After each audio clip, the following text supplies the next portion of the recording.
Vamos, Brasil. WhatsApp liberado, 964-450532. Quer mandar uma pergunta? A gente aproveita, tá? Quer mandar um beijo, um recado do coração pro Léo Maia? Também pode mandar, porque ele vai ficar com a gente o programa inteiro. Mas agora nós vamos falar com ele. Olha só, Rafael Spack, radialista, produtor, escritor, documentarista e jornalista, autor de 13 livros, sendo 3 deles a respeito dos Trapalhões. Olha que delícia, gente. Está para lançar o documentário mais aguardado e polêmico do Brasil, o Trapalhada Sem Fim. Com mais de 60 entrevistas, documentário e séries sobre os Trapalhões, aborda questões inéditas, tá? Exclusivas aí sobre o grupo. Qual a sua visão hoje como jornalista, mediante um pesquisador, na verdade, você é um pesquisador sobre toda essa trajetória dos Trapalhões? Seja bem-vindo, viu? Obrigado, estou muito feliz de estar aqui com você. O próprio Léo Maia, que eu trabalhei no Sesc um tempão, contratei ele uma vez para fazer show lá, mas eu quero corrigir uma fake news dele aqui. Ele falou que o Corinthians é o maior time do Brasil. Não, é o São Paulo Futebol Clube, tá? Que é o Corinthians! Claro. Vai, Corinthians! Foi um erro grave que ele cometeu aqui. Você está cometendo outro, porque eu sou corintiana. Estou fazendo só uma correção aqui antes do papo sobre os Trapalhões. Corinthians, vai. Vou te respeitar. São Paulo é trimundial, você é meu convidado, mas eu sou corintiana, então eu vou defender o meu Corinthians. Sabe, família, sabe, nação corintiana.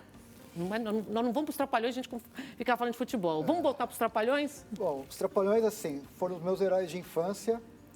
Estou lançando hoje a biografia em primeira pessoa dos Trapalhões. Eu fiquei 4 anos pegando todo o material, tudo que eles falaram na imprensa. Olha. E é um livro que eles estão contando, eles mesmos contam a história deles. Então, é o Mussum falando sobre originais do samba, é o Mussum falando sobre a entrada dele nos Trapalhões, é o Renato Aragão falando sobre determinado filme, Zacarias, enfim. Foram 4 anos de trabalhos. O Zacarias, você trabalhou com os Trapalhões, eu quero saber disso. Comecei minha história com os Trapalhões, eu fazia os Trapalhões, depois fazia o Vivo Gordo. Isso na Globo? Na Globo, era contratada da Globo, trabalhava lá. E o Zac era muito meu amigo. Nossa, a gente saía de lá, pegava carona, me dava carona. Nossa, era saudoso. E o Zacarias tem poucas pessoas sabem, mas ele era espírita, né? Sim, ele tem um centro espírita, inclusive, até hoje, lá em Anil, no Rio de Janeiro. É uma figura formidável. Me fala das curiosidades. Imagina a emoção de fazer essa pesquisa. Assim, eu achava que sabia tudo dos Trapalhões, né? E quando você vai lendo e vai entendendo o que eles falavam, o que eles pensavam a respeito daquilo, você vê que você não sabe nada, né? Nosso conhecimento é muito superficial, né? É o que a gente vê na televisão. Rolava aquela amizade verdadeira, já rolou briga, teve aquela briga em um momento pela desigualdade salarial, que o Didi sempre ele ficava com a maior parte. Como que dentro das suas pesquisas a realidade? Eles se deram bem no começo, mas aí, como todo relacionamento tem suas brigas, seus desentendimentos, em 83 eles se separam, né, por conta de dinheiro e até de vaidade mesmo, né, porque o Renato sempre, o nome dele era maior, a imagem dele era maior, enfim, uma série de coisas nesse sentido. E eles ficam de agosto de 83 a março de 84 separados, viram que era ruim juntos, mas era pior separados, porque daí o programa parou de ser exibido, enfim. Eles fizeram cada um filme e a bilheteria se dividiu e resolveram voltar muito por conta do Beto Carreiro, que era uma espécie de empresário informal deles ali. Fez a mediação e eles reataram, mas ficou aquela marca, né? Acho que depois não voltou a ser o que era. E me diga, nessa pesquisa sua, quais pessoas, assim, você entrevistou muita gente, que te marcou mais?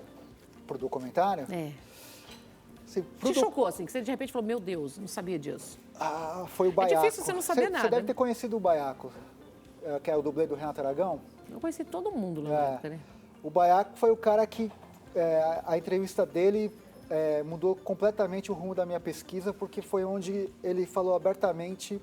Foi a primeira pessoa que falou abertamente dos temas mais tabus dos Trapalhões. Por exemplo, a causa-morte do Zacarias. Então, ele fala da questão da AIDS, das brigas do quarteto.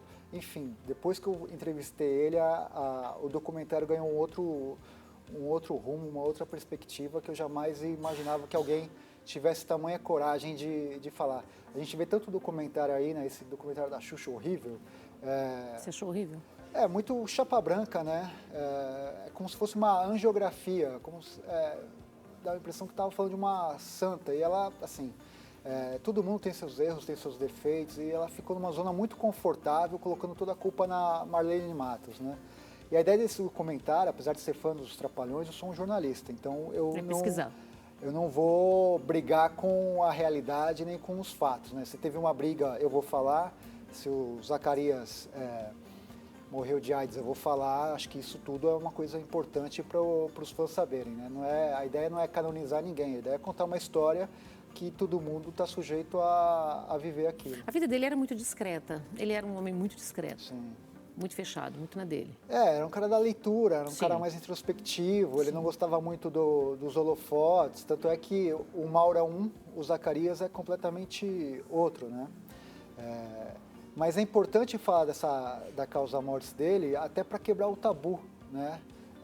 Era numa época que tinha, até hoje tem muito machismo, muito preconceito, mas naquela época tinha ainda mais, então ele não foi um cara que pôde se expor da maneira que talvez ele quisesse, né?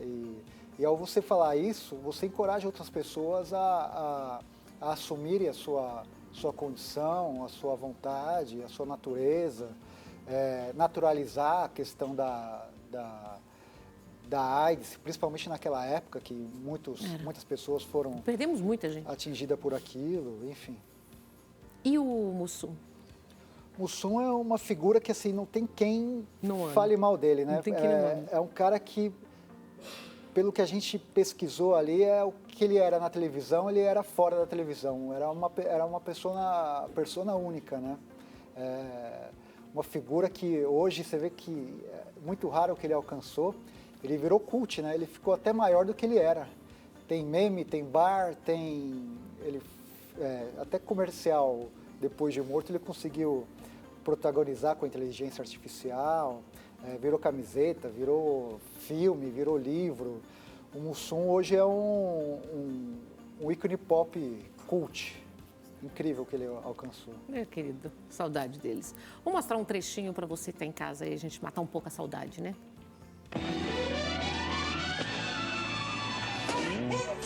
Você ficou bonitinha assim? Metade branco, metade preto? O que há de novo, idiota? Nada, só a pintura do banco. O que está acontecendo aqui? Vocês vão pagar por isso. Nós não, que vai pagar quem botou o portão ali pra atrapalhar a gente pra passar. Mas eu não tô com dor de cabeça. Quantos vai querer agora? Eu não quero mais ver você tomando cerveja. Você vai tomar leite. Tem leite de onça? Não, nós não temos leite de onça. Então me dá uma cerveja bem gelada. Velha morcegona, eu padeço. Um momento! Acho que nós temos que fazer uma respiração boca a boca nele. Não, por favor, não. Muito respeito comigo. Ah, meu nome é Roberto. Roberto Cruz. Roberto Aquário.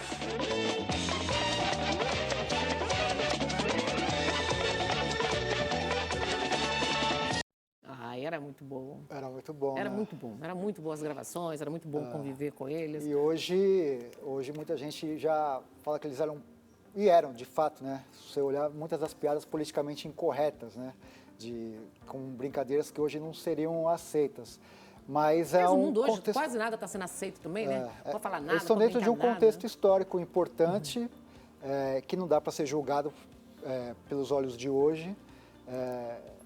Eles conseguiram uma coisa que nenhum artista na televisão conseguiu. Eles formaram no mínimo 3 gerações de brasileiros, sempre no topo. Eles tiveram 7 das 10 maiores bilheterias, sucesso nos quadrinhos, na televisão com índices de quase 100% de audiência. também. Enfim, onde eles se metiam, eles faziam muito sucesso. E o Dedé? Um fenômeno. Me fala um pouquinho, isso é maravilhoso, que eu adoro.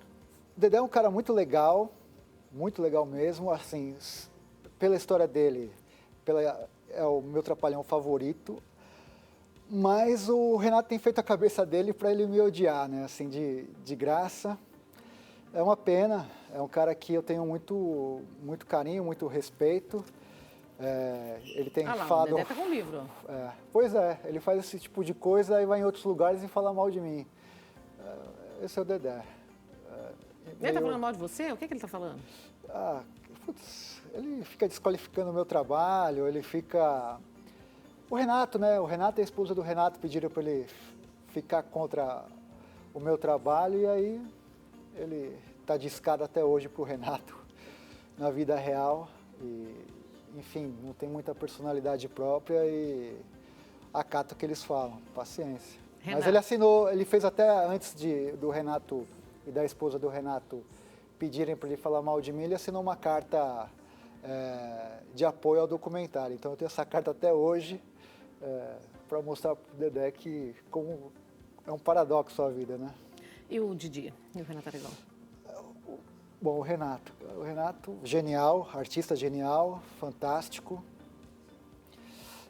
No documentário tem algumas coisas que não são muito, assim, que ele vai gostar bastante, porque como ele foi um líder, é normal que algumas pessoas se revoltem, enfim. Até a luz piscou aqui, eu acho que até que foi ele que... mas a esposa dele, né, a esposa do Renato, enfim, assessora muito mal ele. É um cara que não se recusa a dar entrevista, se recusa a valorizar o trabalho de um fã. Enfim, tem 4 livros dos Trapalhões cara, não sei se é ele, acho que ele nem tanto, mas a esposa dele tem muita bronca de mim, assim, porque... Eu sou amiga da Ju, a filha dele, a Juliana. Juliana, sim, a Juliana tem o meu livro, ela pediu, inclusive, o livro, ela tem lá, ele deve ter lido também. Mas, enfim, pessoas que não aceitam o contraponto, sabe? O que vai falar, né? Um jornalista tem que pesquisar. E aí o que acontece? O que hoje, assim, acabou a ditadura militar, acabou a censura, mas tem o receio do... Cancelamento? Do advogado. Não, cancelamento não estou nem aí, mas eu estou dizendo o seguinte, da ameaça jurídica, né? Esse pessoal gosta de apelar pro processo, né? Então, e o que você pensou? De intimidar, assim, falar, vou te meter um processo e tal. Esse tipo de coisa que a gente vive hoje, assim. E o que você pensa do último, agora, 2 semanas atrás, lá, que ele não participou do Criança Esperança? Injusto. Eu acho injusto. É um cara que, de certa forma, foi ele que criou o Criança Esperança, né? Começou com ele lá o SOS Nordeste, e aí tiveram a ideia de fazer o Criança Esperança. É o cara que é a referência no Criança Esperança. Ele tem uma homenagem, né? Fizeram nem homenagem, nem falaram, né? Tinha que citar, né? Acho que assim, a história não se apaga, né? Não, também acho. E aí foi muita injustiça que fizeram com ele de não ter colocado ele ou no palco ou num vídeo, fazer uma referência ao Renato. Ele tá aí, tá vivo, tá saudável, é um cara que precisa ser reverenciado, apesar dele ter todo o problema que ele tem comigo, eu não tenho nenhum com ele. Eu acho ele o máximo. E fiquei bem chateado com o que fizeram com ele. Vamos ver um trechinho aí também? Vamos lá.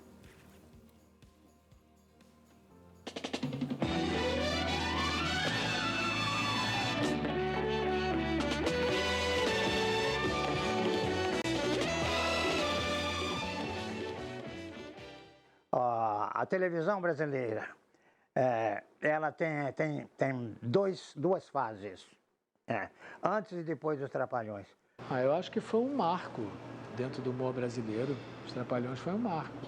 Eu acho que os Trapalhões é brasileiro, tem o nosso humor, tem a nossa ginga, tem o nosso jeito. Ver os Trapalhões é também uma forma de compreender o Brasil. Humor por humor, humor que a gente fazia na rua mesmo, que xingava o amigo chamava o outro de apelido, e era essa brasilidade. Eu acho que tem isso, sim, tem o Brasil inteiro representado ali. Porque a alma brasileira é os Trapalhões. E o que encantava nos Trapalhões, e encanta até hoje, é justamente a inocência das histórias. Porque o humor que vinha deles era um humor muito sadio, muito infantil até. Essa própria falta de responsabilidade ou de respeito pela visão adulta enriquecia o humor deles. É um humor infantil ingênuo, né? É um humor sem pudor que hoje, por exemplo, seria proibido. Hoje, com essa história toda... Rede social, quero te agradecer, parabéns. Como nós podemos agora para a gente assistir, ter acesso? Quero a sua rede social também. A minha é @RafaelSpack, é o Instagram. O resto foi tudo hackeado, mas essa aí dá para usar. E lá eu estou colocando aí as informações do documentário. Você viu que tem bastante gente bacana, entrevistei o Pelé também. É um elenco de primeira. E, pô, vou entrevistar você também para esse documentário, porque você fez parte dessa história. E como a gente está editando ainda, dá tempo de entrevistar e de falar um pouco da sua percepção em relação ao grupo. Obrigada, viu? Eu tô feliz, gratidão, sou viu? teu fã desde lá dos Trapalhões. Obrigada. Faz tempo, né? Outro dia. Foi ontem. Outro dia. Atenção, nós vamos para o intervalo comercial, mas eu vou com você cantando, Léo. Eu disse salve, seu lado animal. Eu disse salve, seu lado animal. Nadando contra a corrente, só pra libertar meu estado primitivo.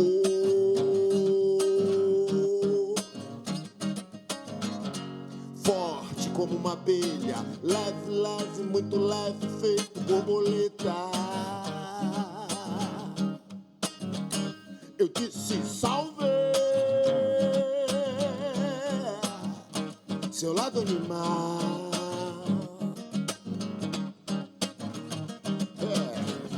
Quem vem é o rei da selva, bro, e não o servo do castelo.